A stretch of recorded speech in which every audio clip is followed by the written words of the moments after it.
Today we're going to simplify radicals, namely square roots. So there is a list of numbers that square roots perfectly. Can you think of any numbers that you can square root perfectly? 1 is the first one. 16, 4, 9, 36, 25, 49, 81, and so on. Okay? And when I square root those, I get 1, 4, 2, 3, 6, 5, 7, and 9. Right? Those are called perfect squares. A perfect square is a number times itself. So take any number, 8, square it, and you get 64. And then square rooting 64 will give you 8. So squaring a number is the opposite of square rooting a number. Okay? If you take 5 and you square it, you get 25. If you take 25 and you square root it, you get 5. They're opposites. Does that make sense? Well, can we square root a number that isn't a perfect square? For instance, let's square root, instead of 25, 24. What would you expect the answer for the square root of 24 to equal? Something just smaller than 5. If I plug that into my calculator, if I plug in the square root of 24, I get 4.8989 and so on. It's not quite 5. Okay? And sometimes we want to know what the decimal is, but sometimes we don't. We would rather have what is called the exact answer. This decimal goes on forever and never repeats, just like pi. It's an irrational number. It's kind of messy. In fact, we're not quite sure exactly what that number is because we've never seen the whole thing. Just like we're not quite sure what pi is. We can get really close, but the decimals go on forever, so we can't see the whole picture. Today, we are going to learn how to simplify radicals, which is sort of like simplifying fractions. If I had the fraction 16 over 24, that's kind of a messy version of the answer I want. How would you simplify this fraction? 2 goes into both of them. 4 goes into both of them. 8 goes into both of them. And 8 is the biggest number. So let's take out an 8. Pull an 8 out of the 16 and I get 2. And then pull an 8 out of the 24 and I get 3. And I would much prefer this number than that one. In fact, there are an infinite number of ways to represent 2/3. Yes? Well, that's just a totally separate problem. Yeah, it had nothing to do with the square root of 24. So when we deal with fractions, we like to get rid of all the extra information and just simplify it down to 2/3. Because if I had 4 over 6, and you had 20 over 30, and you had 16 over 24, everybody's correct. But we all have what looks like different answers. So we have said, anytime you have a fraction, you need to simplify it. That way, we'll all have the same answer. Okay? The same is true of square roots. We need to simplify the square roots, and that way everybody will have the same answer, and it will be simplified. Colton, what you doing? Hurting your grade. Oh, well, you don't have to be sorry to me. So, 24. Well, there are a couple ways to simplify these. The way that is the most simple is just to look for perfect squares.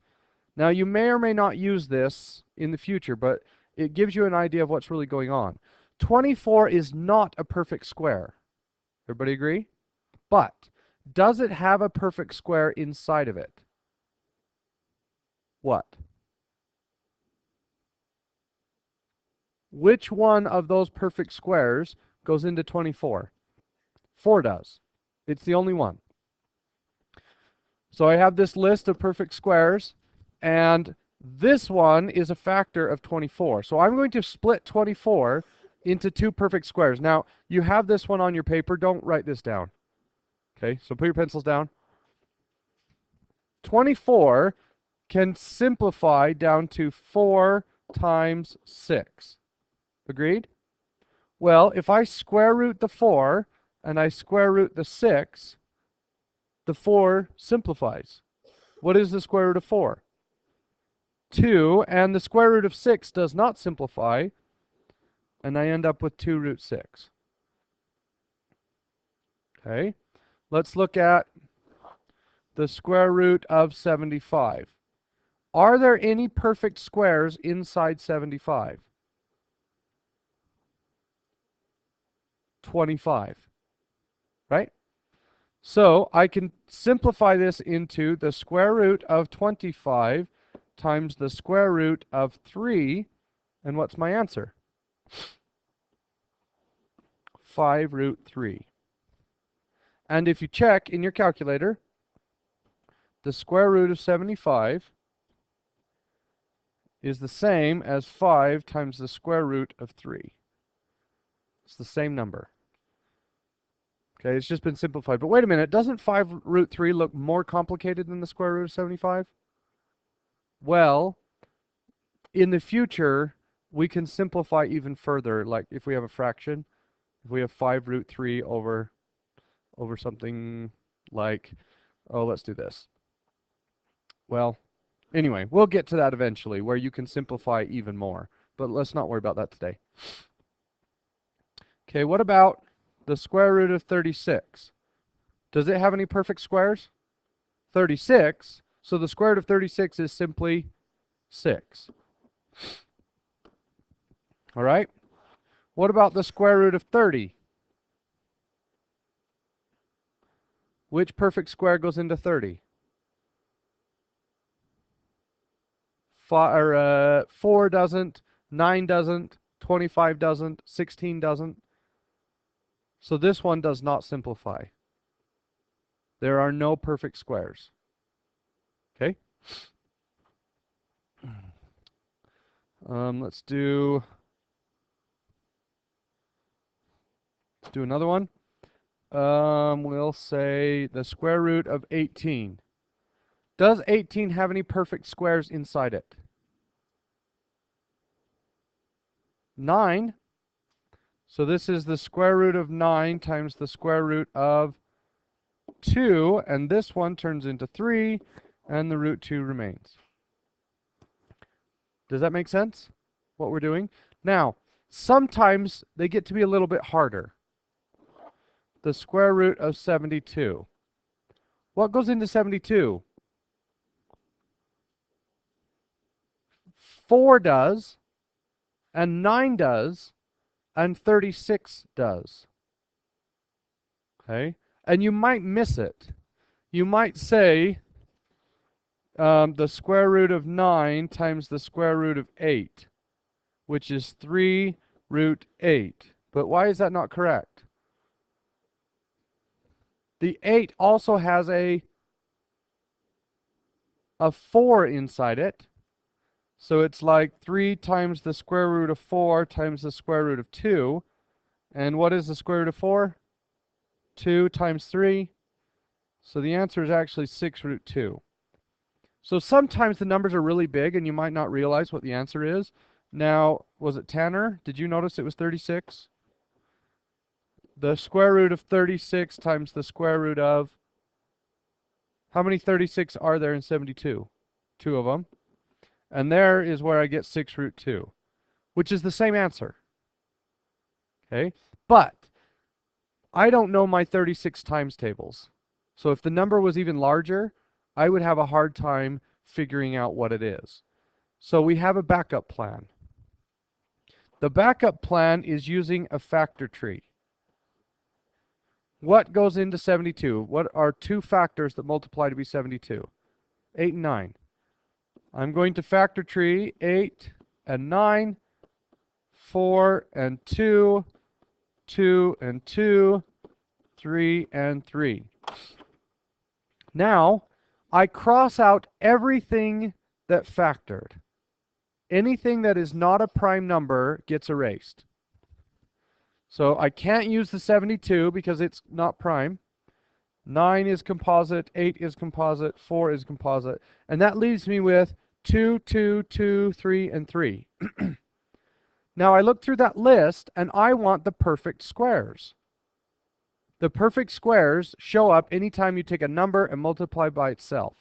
So I am looking for pairs.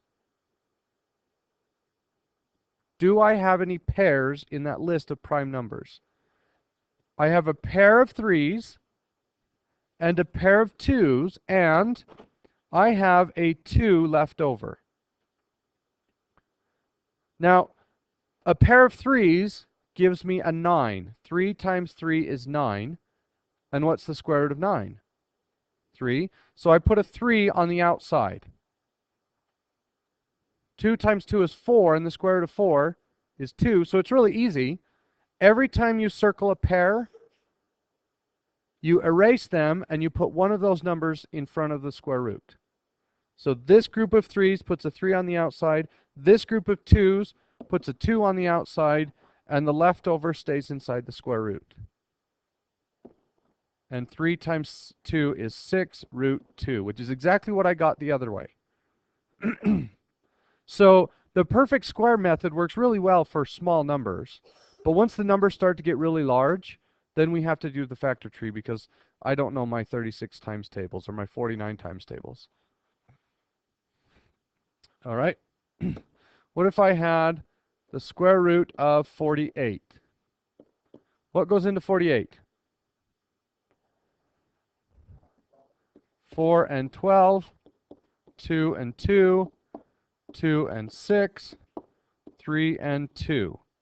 Now, I'm going to do this for a little while, and eventually I'm going to quit, but I'm going to cross off everything that I can't use.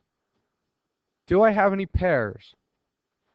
Pair of 2s, and another pair of 2s, and for every pair, I write 1 in front. So this group puts a 2 out front, and this group puts a 2 out front, and I have a 3 left over. So the square root of 48 is equal to 4 times the square root of 3. And basically what that means is this had a 16 inside of it. 48 is 16 times 3. Because if I were to put that back in, it would be 4 times 4 times 3. So basically I pulled out a 16. All right, how about 120? What goes into 120? 10 and 12. 5 and 2. 6 and 2. 3 and 2. And I'm going to go through and get rid of everything that I can't use. And eventually we're going to stop doing that because we know we can only use the ones at the bottom. Do I have any pairs? I have a pair of 2s. So I write a 2 on the outside. What's left on the inside? 2 times 3 times 5. So 2 times 3 is 6 times 5 is 30. 2 square root 30. Does that make sense? Yes, well, 30 won't, 30 is just 2 times 3 times 5, so you're not going to find anything else. So as long as you do the simplifying over here correctly, you won't need to do it again. Yeah. Okay, what about 210? 21 and 10, 7 and 3, 5 and 2. And I would cross off those. Do I have any pairs? Nope. So what's the answer? The answer is just the original problem. It didn't simplify. It's kind of like saying simplify 4 over 5. You can't. It's already done. All right? So look at your worksheet.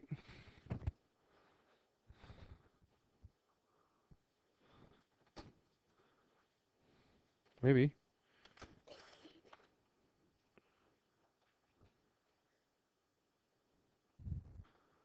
Huh. That's interesting. Okay. Got it to work. So letter A.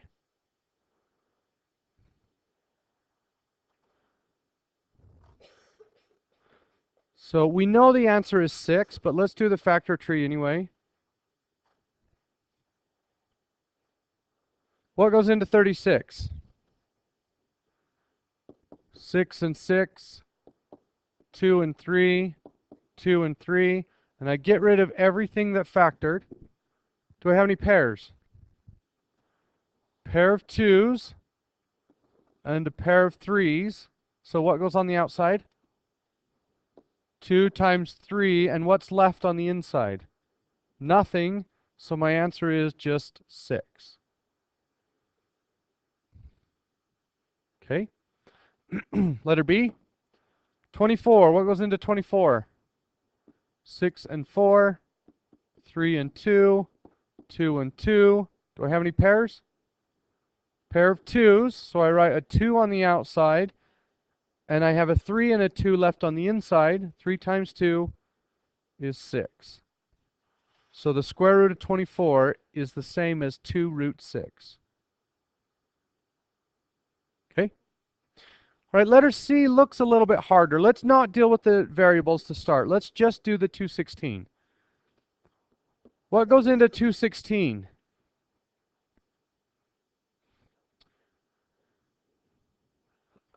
So how do you know if 2 goes into a number?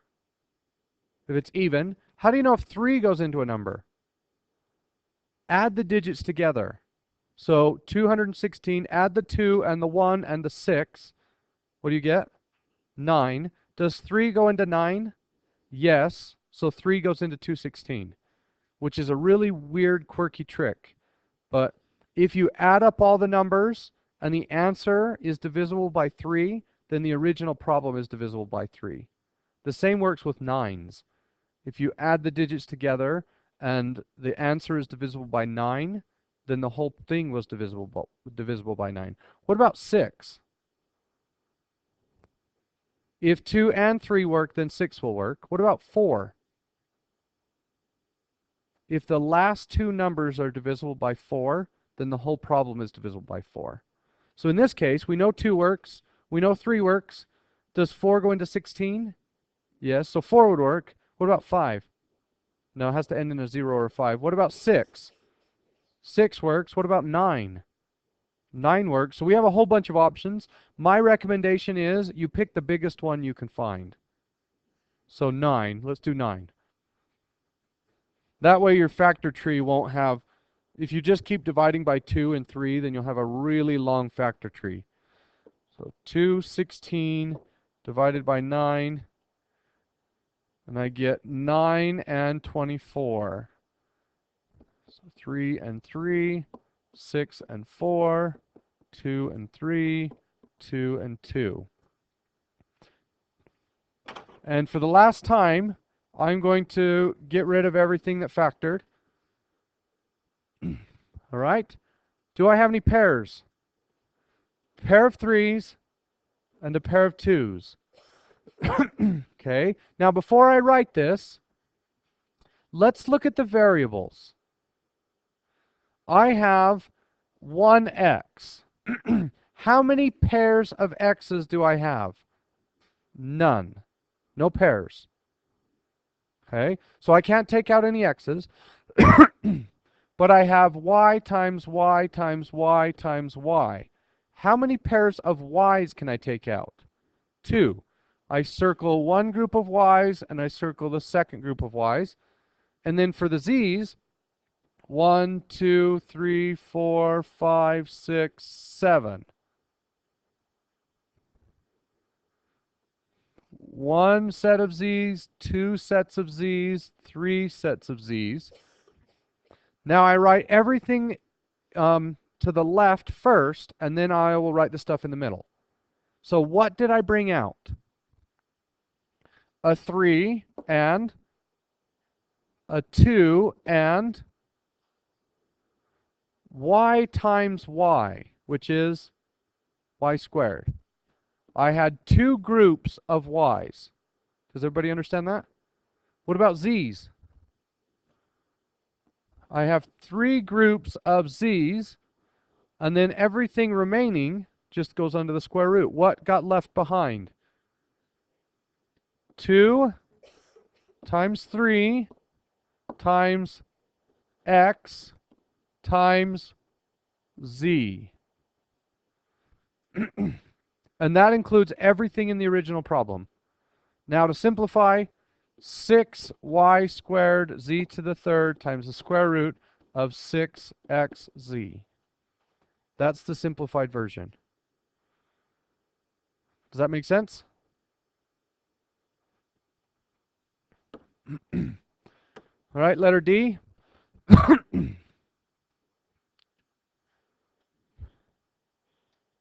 Can you think of a big number that goes into that? 25 will. It ends in a 25, so 25 has to go into it. And somebody divide that. 25 and there's also a c to the 10th that you can't see.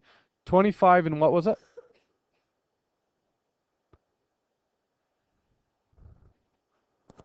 What's 6125 divided by 25? 240? 245. Okay. 5 and 5. We can divide that by 5. What's 245 divided by 5? 49. And 7 and 7.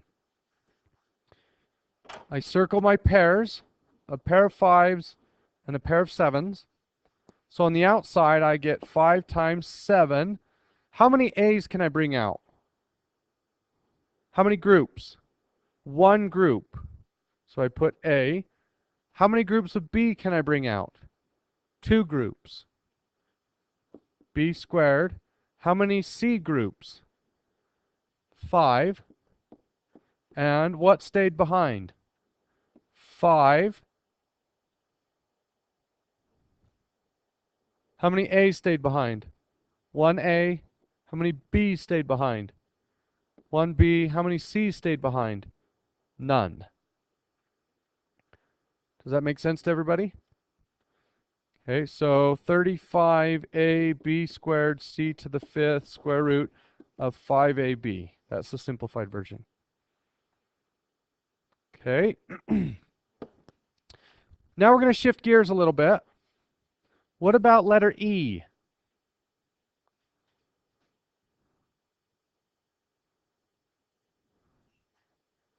What's different about letter E? It's not a square root, it's a cubed root. How is that going to change things? Now when I circle groups, how big does each group need to be? Needs to have 3 in it. Needs to be a triplet.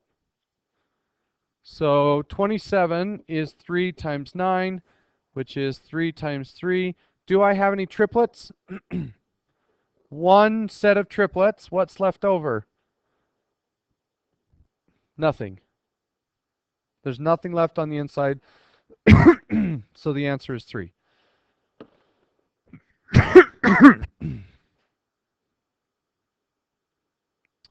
Okay. Oh, really? I really need to do huh. Is this where I want to mess with this? Hang on a second. So on these worksheets, I apologize, I didn't realize this happened. Sometimes there are negatives inside the square roots. don't skip them, just change them to positives, and then the answers will be a little bit different. So just as a heads up, if I had the square root of 25, what's the answer? 5. Okay, but what about the square root of negative 25? You can't do it. How come? 5 times 5 is 25. What about negative 5? Negative 5 times negative 5 is still 25. But what about 5 times negative 5? It's not the same number. So in a little bit, in a couple sections, we are going to create what we call imaginary numbers. Okay? They're numbers that don't really exist. So everybody watch this. The square root of negative 25 is actually 5i. And I'm not going to explain what that means yet, other than that's an imaginary number. Okay? So go through your worksheet in a minute and change all of the negatives to positives. But when you look at the answers will have an I in it. And just ignore the I. Okay? What about this? What is the cubed root of 8? Is there something times itself that is 8? 2. Okay, hold on. Pay attention to this. 2 times 2 times 2 is 8. Would you agree? What about the cubed root of negative 8? Is there something times itself that's negative 8?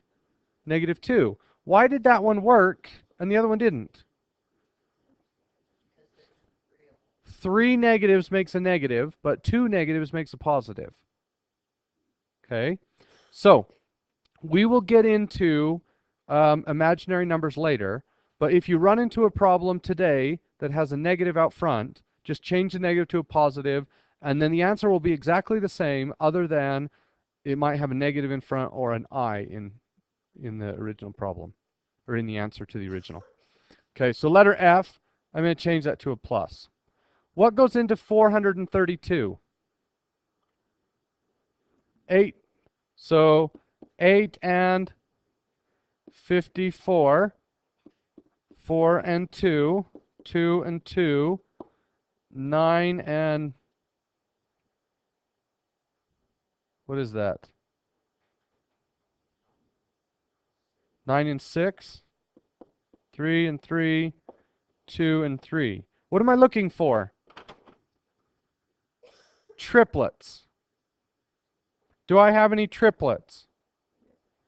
I have a triplet of 2s and a triplet of 3s. And remember, we need to cross all that off. So on the outside, I have one set of 2s, one set of 3s. How many sets of A's can I bring out? 1. How many sets of B's? 1. No, we're pulling out sets of 3. Right? We're pulling out triplets. And then for C, how many triplets are there? 3. Okay, what got left behind? 2. How many A's stayed in the square root? None. How many B's stayed in the square root? B squared. How many C's stayed in the square root? 1. So the final answer, 6ab(c) to the third times the square root of 2b squared c. And again, we're just going to ignore the negatives on this worksheet for today.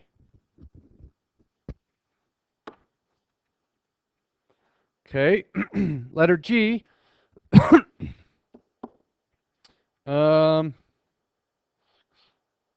15. What is 12/15 divided by 15? 81. 5 and 3, 9 and 9, 3 and 3, 3 and 3. What am I looking for?